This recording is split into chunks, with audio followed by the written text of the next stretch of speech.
Hi friends, welcome back to smile nursing tutorial.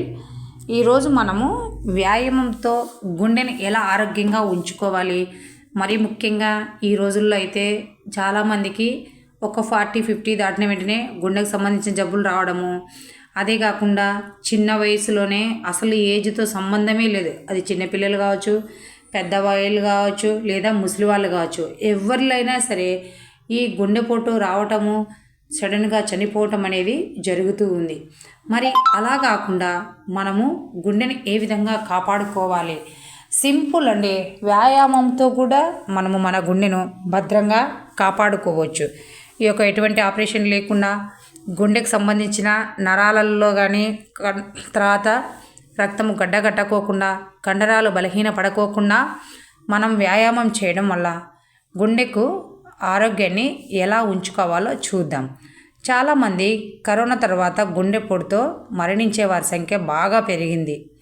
ఒకప్పుడైతే ఎక్కువ వయసు ఉన్నవారిలోనే మనకు ఈ యొక్క గుండె జబ్బు అనేది, లేకుంటే ఈ యొక్క గుండె జబ్బుతో చనిపోవడం అనేది కనబస్తూ ఉంది. ఇప్పుడైతే మనం అనుకున్నట్టు ఏ వయసుతో కూడా సంబంధం లేకుండా అందరినీ ఈ గుండె జబ్బు అనేది బలి తీసుకుంటా ఉందన్నమాట. అయితే గుండె ఆరోగ్యాన్ని కాపాడటంలో వ్యాయామం అనేది చాలా ముఖ్యమైన పాత్రను పోషిస్తుంది. వ్యాయామం చేసేటప్పుడు శ్వాస వేగంగా తీసుకోవడం వల్ల ఈ యొక్క రక్తంలోని ఆక్సిజన్ స్థాయిలు పెరగడంతో పాటు గుండె ఊపిరితిత్తుల సామర్థ్యం అనేది బాగా పెరుగుతుంది. గుండెకు సంబంధించినటువంటి కండరాలు, ఊపిరితిత్తులకు సంబంధించినటువంటి ఈ యొక్క సామర్థ్యం అనేది బాగా పెరుగుతుంది. దీనివల్ల హఠాత్తుగా ఎప్పుడైనా ఎక్కువ ఒత్తిడికి గురైనా కూడా మనము ఈ యొక్క సమస్యను తట్టుకోగలుగుతాము. వ్యాయామ సమయంలో విడుదలయ్యే కొన్ని రకాల హార్మోన్లు మనలో ఉన్నటువంటి ఒత్తిడిని బాగా తగ్గిస్తాయి. వ్యాయామం సమయంలో కేలరీలుగా బాగా ఖర్చు అయ్యే బరువు కూడా మనకి అదుపులో ఉంటుంది. ఈ మధ్యకాలంలో చాలామంది తిని ఎటువంటి వ్యాయామం లేకోకుండా రొటీన్ పనులు చేసుకుంటూ ఊబకాయంతో కూడా బాధపడుతున్నారు.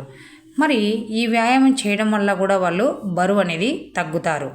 న్యాచురల్గానే ఎటువంటి కెమికల్స్ యూజ్ చేయకోకుండా, ఎటువంటి మెడిసిన్స్ వాడుకోకుండా బరువు అనేది తగ్గుతారు.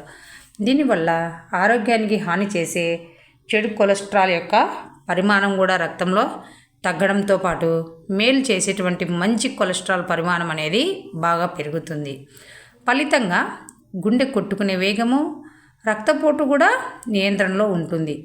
అందుకే మనము క్రమం తప్పకుండా వ్యాయామాన్ని డైలీ మన యొక్క లైఫ్లో ఒక భాగంగా చేసుకోవాలి. ఎలా అంటే మార్నింగ్ ఎలా టిఫిను, మధ్యాహ్నం ఎలా లంచ్, నైట్ ఎలా డిన్నర్ చేస్తామో అలాగే ఈ యొక్క వ్యాయామాన్ని ప్రతిరోజు చేయటం అనేది అలవాటు చేసుకోవాలి. రోజుకు కనీసం 30 నిమిషాలైనా వ్యాయామం చేయాలి.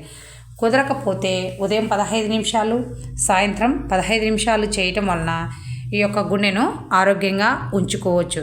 ముఖ్యంగా మీకు గన ఈ విషయము కరెక్ట్ అనిపిస్తే గన లైక్ చేయండి, కామెంట్ చేయండి, షేర్ చేయండి. Thank you for watching this video.